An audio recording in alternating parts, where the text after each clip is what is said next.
राज्याचा अर्थसंकल्प आज जो सादर केला, हा अर्थसंकल्प जर बघितला, फक्त घोषणांचा मोठा पाऊस या अर्थसंकल्पातून पडलेला आहे।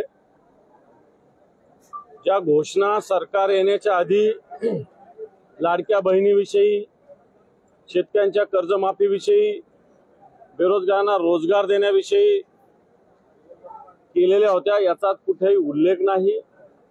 उलट मोठी राजकोषीय तूट, महसुली तूट मोठ्या प्रमाणावर असलेला हा अर्थसंकल्प आहे। कर्जबाजारीपणा मोठ्या प्रमाणावर राज्याच्या डोक्यावर आता कर्ज मोठ्या प्रमाणावर झालेला आहे।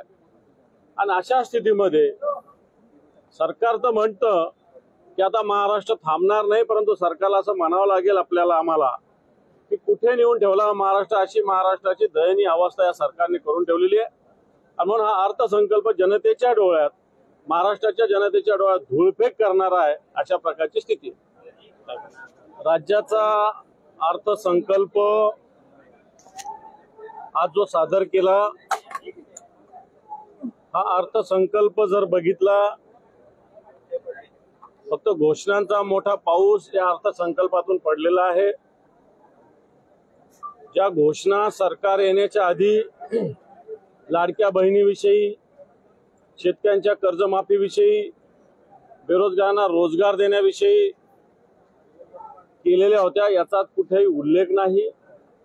उलट मोठी राजकोषीय तूट, महसुली तूट मोठ्या प्रमाणावर असलेला हा अर्थसंकल्प आहे। कर्जबाजारीपणा मोठ्या प्रमाणावर राज्याच्या डोक्यावर आता कर्ज मोठ्या प्रमाणावर झालेला आहे।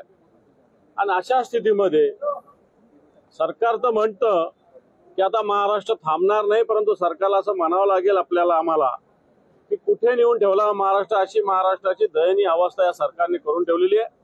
आणि म्हणून हा अर्थसंकल्प जनतेच्या डोळ्यात, महाराष्ट्राच्या जनतेच्या डोळ्यात धूळफेक करणारा आहे, अशा प्रकारची स्थिती।